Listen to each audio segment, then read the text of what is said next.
Good morning, everybody, and welcome back to the Voodoo Garden.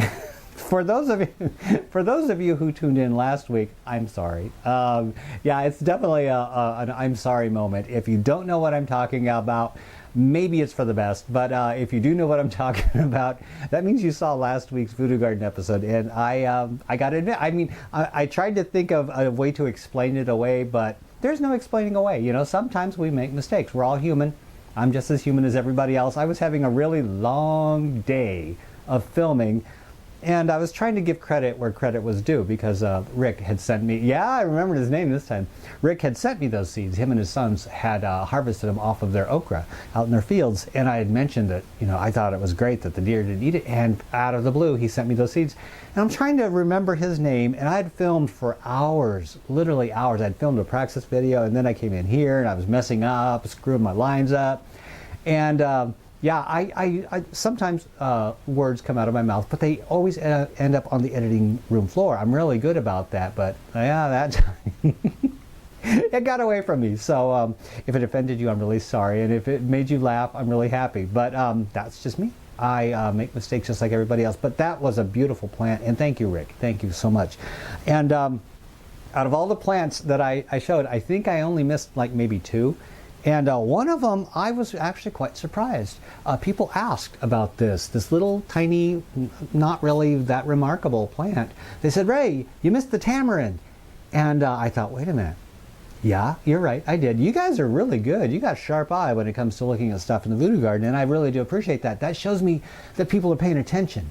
And I like when people pay attention because I'm in here doing my best to keep you entertained and keep you informed and maybe teach you a little bit of something and to hang out with you. And it's really nice to know that people aren't just skimming over everything. You know, like, yeah, Ray put up another video, bzz, put it on 2 times, 3 times, 4 times the speed and hurry up and get it over with, hit the like and get on to my next thing. That's not really what I do these for, you know. If you want to watch these, that's great. If you don't, that's great too.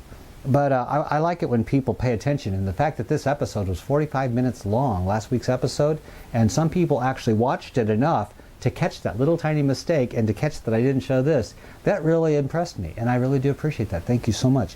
This is called a tamarind, or if you're in Mexico, it's called a tamarindo. And I'm really good at pronouncing Spanish words, and I'm half Mexican, by the way. A lot of people don't know that. My mother is full-blooded Mexican. My father comes from, his family comes from England, and so I'm British Mexican. And one of the weird things is I always wanted to learn how to speak Spanish because my mom speaks Spanish and she never really had anybody to speak it with. And I always thought it would be kind of nice if I could speak my mom's native language, and I never could learn. I took Spanish class, and I tried to learn as much as I could, and it turns out my teacher gave me a compliment. She said, well, first of all, she said, Ray, you're not a natural born speaker of Spanish. There are some people that just translate words. Like when you hear Spanish, it goes in as Spanish and you translate it into English. And there are other people, the natural borns, who can think in another language. And I'm not one of those. So I would make a good translator. But she did say, and I forgot what her name was. Now, I'm not gonna cuss about it, but I forgot what his name. Trujillo. Miss Trujillo in 9th grade Spanish. She said, Ray, you have the best pronunciation of anybody I've ever taught. And I just lit up. I thought, wow, that is really a compliment. Thank you. So I accepted that I couldn't really be that great at learning Spanish, but I really did appreciate the fact that she complimented me, encouraged me to pronounce Spanish right. So yeah, tamarindo. This is a tamarind, and it comes in a pod, and there are seeds. And people ask me, Ray, what's your secret to germinating these? I have to admit, I have no secret. I don't know what I did right. I just opened the pod, put the seeds in my mouth because the goo that's on the outside, it's like the consistency of, you know that glue we had when we were a kid that came in a tub that, you know, all the weird kids ate? You know, it was actually edible. Yeah, paste. It's that consistency. Yeah, and I was one of those kids. It probably explains why my brain works the way that it does. But yeah, I used to eat paste. I thought it smelled good. It smelled like mint. But anyway, you take that out, you suck off all the goo and stuff, and then you dry it off, and then you just shove the seed in the soil. And my secret is I threw 3 seeds in the soil, and one of them germinated. That is my secret to success. Numbers. Numbers, folks. Play the numbers. If you want to grow something, plant a few seeds. Like when I did this tomato seed. Oh, by the way, This is the tamarind. I'm going to show you all these in just a minute, a close-up, but I want to show you something else. So you, back here. This is a beauty, isn't it? This is my Prax cherry. Look how sturdy that is. That is one plant. Yep. And it's an amazing, amazing plant. But I didn't take my chances. I didn't just plant one seed. I planted, I think, 3 or 4. And I took the strongest one that came out, and all the other ones I just pulled out and threw away. So that is my secret to success. I plant more than one seed. And I'm not worried about that. I don't try to get better at something like germinating seeds. Some people have certain ways of doing it, and they tell you to do this and that, and I'm like, you're making my brain hurt. I just throw a whole bunch of seeds in there, cover it up with soil, and I play the numbers, and it usually works for me. Sometimes it doesn't, but then again, if it doesn't, that means, and I'm using perfectly good soil, that means there might be something wrong with the seeds, and I wouldn't want to keep that kind of genetics going on. But the Prax cherries, they're doing really good. The problem with the Prax cherries is they're starting to put out flowers. Pollinate, pollinate, pollinate. And I just hit it with my finger. They're starting to put out flowers, and they're not even ready to go outside. I don't plant my garden for about another week, 2 weeks. I think I'll be planting the garden in 2 weeks. We've been having such warm weather here in Iowa that I'm ahead of the game on the season, which really makes me happy. Some years, you're behind. Some years, you're ahead. Some years, you're right in the middle. It all averages out, okay? So this year, I think I'm a little bit ahead, which really makes me happy. On my first full garden of where I'm not really rushing around, I'm going to have a full year, and it's going to start off early. So I'm going to be transplanting this outside in about maybe a week or 2. Now, until you take your plants outside, I don't recommend letting, tips coming up here. I don't recommend letting them flower, because while your plants are inside, if you're starting your plants inside, I recommend promoting growth, stem strength, leaf strength, root strength, and growth. That way, when you take your plants out into the garden, they have the best possible start to get going nice and strong. If you let your plants put out flowers, it's very tempting. You're like, wow, I could get a few tomatoes going on here and then transplant it out in the garden. No, bad dog. Because what's going to happen? This is my take on it, okay? And this is my personal take, is that if you let your plant set flowers and possibly even a couple fruits, what it's doing is it's starting to divert that energy into producing fruit. And that's kind of like what it does is, how do I explain this really simply? I'm a simple kind of guy. What it does is it takes all the energy from everything else and starts focusing it on the fruit. And that's not what I want to do. I want it to focus on itself for a while instead of its children. And then once it gets out in the garden, I let it do whatever it wants to do. I don't do any kind of flower pruning or anything like that. It's open season, off to the races it goes. But while it's inside, its only job here is to put out as much strength into its stems, leaves, and roots. So that being said, yeah, I did harp on that a little bit, but I want to make sure that that's clear. So what I'm going to do with this is I'm going to prune the flowers back. The only thing that I've done to this plant so far is one pruning when it started to grow up in a cup. I pruned it back like I show you all the time, and then I transplanted it into a bigger pot, and it really looked kind of anemic. But now, take a look at this, and let me demonstrate how I'm going to prune this. This is the Prax cherry. It's not very old. I think it's like maybe 5 weeks old. I don't really keep track of the time, but look at the stem on this thing. That's a beauty down here. And I had the problem with the fungus gnats at the beginning, and I don't see any here. No, I don't see any fungus gnats because I put up this fly paper on sticks and it caught all the fungus gnats, and I have the predatory mites. I don't think I've seen more than one fungus gnat in the last week or so, so I think I'm pretty much, I can declare victory on the fungus gnats. Problem is that it's always one thing. You know, either you have apples in your fridge or you have oranges in your fridge. Well, as soon as the fungus gnats went away, I started getting these white things on here underneath the leaves. White flies, yeah, white flies. They don't really harm anything, so I'm really not in the mood to deal with them. But look, right down here, where the stem is close to the soil, it's starting to get little nubs. Now, when that gets buried, I'm going to have roots coming out. Now, when I take this outside, I'm going to take all these leaves off of these stems. I'm probably going to bury it about another 4 inches deeper into the soil, and that'll make it look like it has more than one plant coming out. But that'll also sturdy it and put out more roots and give it another boost when it starts growing. But I want to show you the flowers. Flowers while inside are a bozo no-no. The plant was growing really, really strong, but as soon as it started to put out flowers, and it has flowers all over the place at the top, I noticed that the leaves started slowing down and getting a little bit smaller. It really does tax the energy of the plant when it starts putting out flowers. Now when that happens, I take the flower stem, I go back to the main stem. I don't cut it flush with the stem, just a little above it, snip it off, toss that away, toss it in the compost pile. Yeah, I know, it's tempting to try to let them set fruit, but you know what? It's not going to help your plant, and that, let's get back to the whole point of growing this. We're not growing this to show off or anything. We're growing this for food. This is a food plant.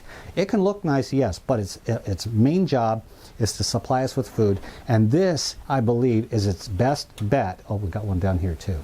Is its best bet to supplying food for us. Get rid of those flowers while it's inside, and that's all we have to do. Now, one more step to keeping it healthy, we have new stuff. Remember I told you that I promote suckers coming out. That is my way. I'm exactly the, oops, there's more flowers. Wait, those things are coming out as I talk.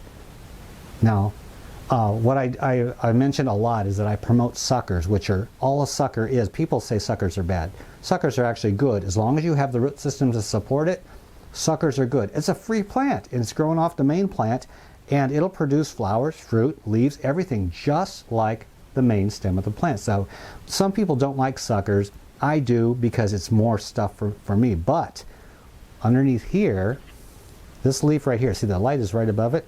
Underneath the leaves, see, here's some new growth down here.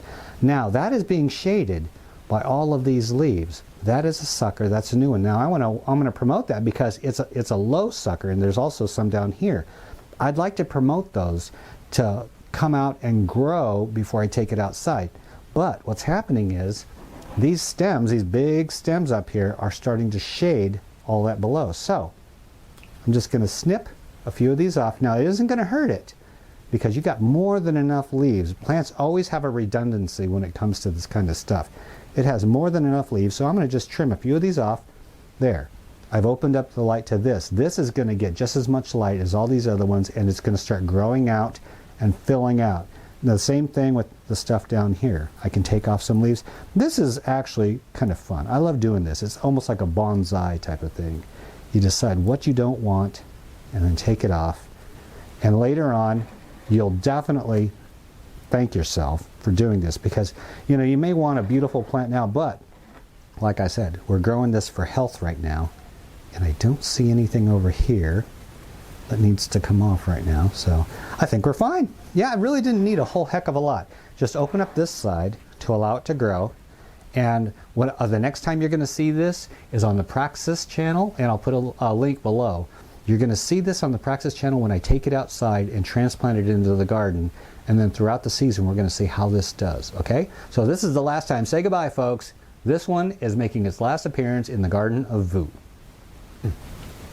When a tamarind tree starts growing, what's really kind of different about it from all the other plants that I've grown in the voodoo garden, and there are a lot, is that it kind of grows at a curve. See this? It kind of curves over to the left, and I've taken sticks and tried to stand them up straight, and you can do that for a while, but as it grows past the stick, it'll continue to curve. And I fought this, and eventually I stopped fighting my plant, and I decided, you know what, I think I'll just let it go the way that it wants to go. And it seems to be fine. Kind of like trying to stabilize a weeping willow. They just want to grow that they want to grow, and the best that you can do is let them do what they want to do. The one nice thing about tamarinds, I really do like this, is that the leaves are really soft, and they look kind of like ferns. They're not ferns, but they look like it, and the leaves are kind of like a velvety texture. They're really beautiful, graceful trees when they're small. Don't know what they're going to look like when they're larger, probably big, ugly, gnarly looking things, but for right now, it's actually really nice. I'm sorry I missed this on the last episode. I was really kind of going for it, trying to show everything, and the more I try, the more I mess up. So here it is, the tamarind from last episode. And take a look right behind it. I don't know if I showed this on the last episode, but this is one of the vines. I don't know whether it's the apple gourd or the tiger melon. I lose track of those two. But this one decided to start flowering. I've been pollinating them, and I don't see a little bulb behind it. So I don't know if these are male flowers, female flowers, or if they even have that type of thing, if like all flowers can be pollinated. I don't know, but This thing is growing down to the jasmine, and it's coming all the way down from, yeah, up here. Boy, when these things decide they want to grow, they just go for it, don't they? I never get tired of looking at this. And it decided to give me another banana tree. Take a look down here. I noticed this just the other day when I was watering. The water hit around the trunk a little bit too hard, and it moved the dirt aside, and there was this little green nub. And this little green nub is a lot bigger now. That's a banana. That's a banana pup. They call them pups when they're little. And that's going to be another banana tree. So when it gets a little bit bigger, I don't want to have a cluster of them in here. What I'm going to do is try to separate this from the mother eventually, but it's way too young for that now. But I wanted to show you this because look, my first little pup from a banana tree. I've never had this happen before. I've grown Shirazi tobacco quite a few times, and I've never had it flower at such a small stage. I pruned it back, of course, but generally it waits until it gets about maybe 4 to 5 feet tall. But this one didn't want to wait, and it's putting out a nice little cluster. If you're ever going to grow tobacco, this is generally what you're going to expect. You're going to see a cluster of flowers at the top, and usually from like here or here or here, you know, right at the where the leaves are, it'll send out even more stems with more flower clusters, and it's like an exponential thing. But here's what the flowers look like up close. They can come in a variety of colors, but they're generally the same look. They look kind of like a morning glory, and inside they have the male and female parts. If you want to take a Q-tip or a pencil, you can rub it around on the inside. I just go like this, move the flower around. That pollinates it, and eventually there will be a seed pod behind it, and I'm going to get me some seeds from this. Each one, and you know, when you're growing tobacco, they are extremely fertile when it comes to being pollinated. So out of all of these flowers, I would say maybe 1 or 2 won't pollinate correctly. The rest of them, I'm going to have seed pods. Look at that. That's going to be a lot of seed pods. And the flowers are just as sticky as the rest of the plant. I don't know how insects get in and out of these flowers without killing themselves.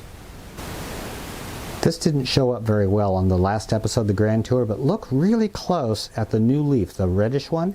That's the color of the leaves when they come out on cotton plants. But look at the design.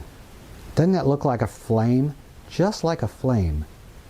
That is amazing. All the leaves are looking like that. Now when they start maturing, they start getting like a regular lobed look and a regular green look. Kind of boring, but boy, the new ones, they are beautiful all around. Now when I planted this ginger, I really didn't expect much. I've never done it before, and it was store-bought, and I really had no idea what to expect, but it gave me way more than I expected. And now I tried something different. Right about here, I just snipped it off to see what would happen. You know, would it grow a new one, or would it just die? What would happen? And when I snipped this off, look, well, this is the hollow stem, like a casing. This means nothing, but this is what came out of it right here. And it's a new leaf. There's a leaf right there and a new one. They always look like this when they come out. They look like that. Now, these plants really are not for looks. See? They're really kind of crappy looking. But they grow fast. Look at that. They put out leaves before the last ones are totally unrolled. But look at the very bottom of this plant. Here's the main shoot that came out, and then here's another one that came out as well. This is what it's doing all around the plant. It's putting out new shoots continuously. See? New ones, and then these will eventually get new ones. This thing grows like crazy. This is what a flower looks like on a spider plant. Just a little yellowish looking thing. Not very showy. But the way that I pollinated them was I just took my thumb and went like that. Just like any other flower. And pollinated them. And then about maybe, I'd say a week later, I was coming over to the plant, and take a look at what I found. Here's an old flower here. It's actually the flower's falling right off the tip. This is a seed pod. Yep, a seed pod from a spider plant. You know, some people may not know that yeah, you can pollinate the flowers. The spider plants will flower eventually, and if you pollinate them, you can get seed pods. I'm sure there's going to be about maybe 3 seeds. It's one of those 3-sided seed pods, and I got a few of them on here. And then when they ripen and mature and dry, I'm going to plant those and grow baby spider plants from seeds. Not very many people grow spider plants from seeds. Usually it's little plants like at the tip here, but you can grow them from seeds. It's the cutest little thing, isn't it? A little tiny banana-ette. But yeah, I'll definitely keep you updated on that. And also, when I decide to snip it off of there, because I don't know what I'm doing, I'm going to find out. You know, some people grow certain things a lot. And so this is nothing new to them. They're like, Ray, why are you getting so excited over a banana plant? I don't know, because I can. And I think it's pretty cool when you can get excited about something that other people think is so mundane. I get excited about my tomato plants, my banana plants, my little tobacco flowerette things going on. Everything in here really keeps me going. And from what I can understand from people that tune in here, it keeps them going too. And that makes me happy. So I got to put these things back up on the shelf. They need light. I need to get outside. Rascal's barking at the door. And I have a lot of things to get ready because on the Praxis 55712 channel, you all know what that is. And if you don't know what the Praxis 55712 channel is, take a look below this video, expand the video description. I have a link to that channel. Go over there, check out, and see what I'm doing. That's my outdoor gardening, my goats, my chickens, my dogs, my home projects when I do those. It's all kinds of good stuff. If you like what you see over there, subscribe and join me over there. If not, that's perfectly okay. We can just hang out in the Voodoo Garden whenever you have time. Okay, I got to put these things up on the shelf because I got to go get the goat fencing put up.